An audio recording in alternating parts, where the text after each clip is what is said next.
Good evening. I'm going to take a few moments and talk to you about this iRULU WalknBook hybrid laptop / tablet.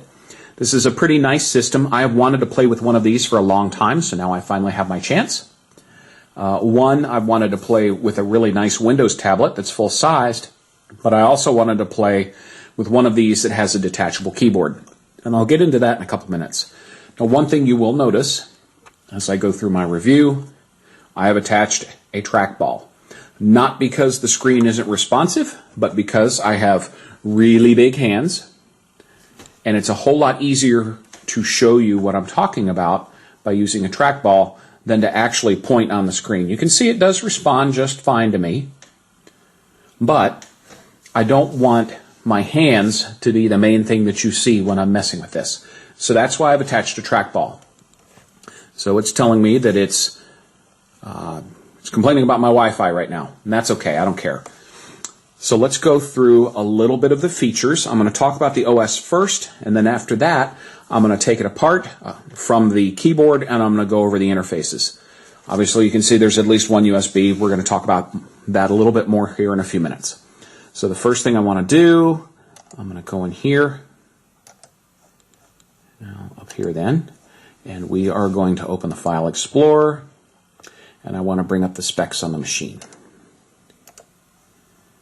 So there's our property page. So I'm going to bring this closer. I'm going to show you the processor and the installed RAM and all that. Oops, sorry. All right, let me zoom instead. There, that's better. So as you can see, can I get my mouse to work up here? Here it is. Kind of hard to see when I'm looking at the screen on the recorder. So it has an Intel Atom processor. It runs at 133 gigahertz, which is pretty nice, considering this is a tablet. And the tablet has 2 gigs of working RAM. Now, one thing that puzzled me at first was it's got a 32-bit operating system, but it's a 64-bit hardware. It's got a 64-bit processor in it. Well, a 64-bit OS is going to take a little bit more space, and you really will not take full advantage of a 64-bit OS on a system this size. So it's not really necessary to have a 64-bit OS. I would have liked to have tried it to see, but it was not an option. You can see the rest is just information about the tablet. It doesn't say much about space, so I'm going to zoom back out. Storage space, that is. I'm going to set this down. And it looks like my camera has shifted a little bit, so I'm going to shift it again. There we go. So I'm going to exit out of here. I'm going to go back into the File Explorer.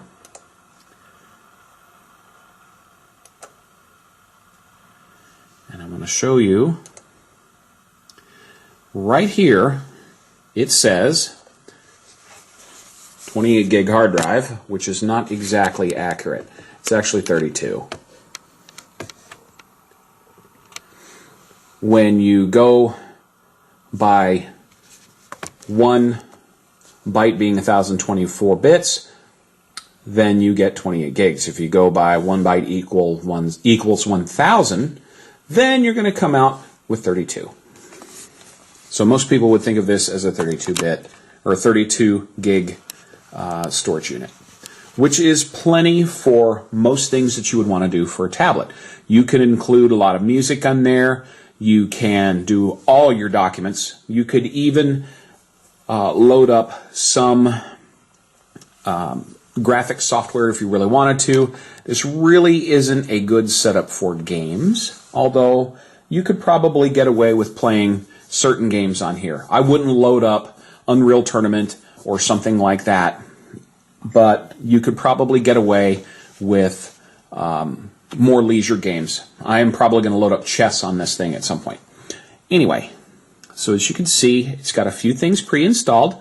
It comes with mobile versions of Word, PowerPoint, and Excel, and you can use those for a trial period before you are expected to buy a license. So far, it's been very responsive for me. I'm going to go ahead and bring up, well, let's see here. We'll bring up the Solitaire collection.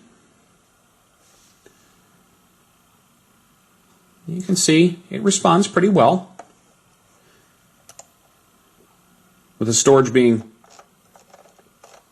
solid state, it is fairly snappy. It's got plenty of memory to get things done. I'm going to go ahead and exit. I'm going to try and exit. Fine.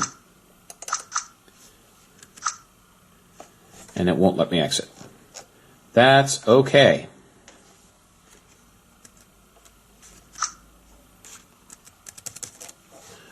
And of course, there we go. My fault. I don't normally work with Windows. I usually work with Linux. Sorry. Anyway, at this point, what I'm going to do, I'm going to power it off, and I want to talk a little bit about the hardware interfaces. So to power it off, you just hit the button up there. Now, all I've done is blank the screen. If I held it down, it would have powered off. So, in order to separate the... let me turn it back on. In order to separate from the keyboard, there's a little button right here. You press it, and you just lift straight up. That's it. You now have a tablet. You don't have a laptop, and that's great. This is the feature that I am most interested in, being able to detach. So now I'm going to blank the screen.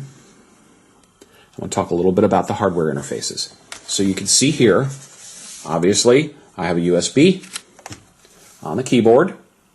That's really the only external interface I have other than the attachment that allows you to connect the tablet to the keyboard.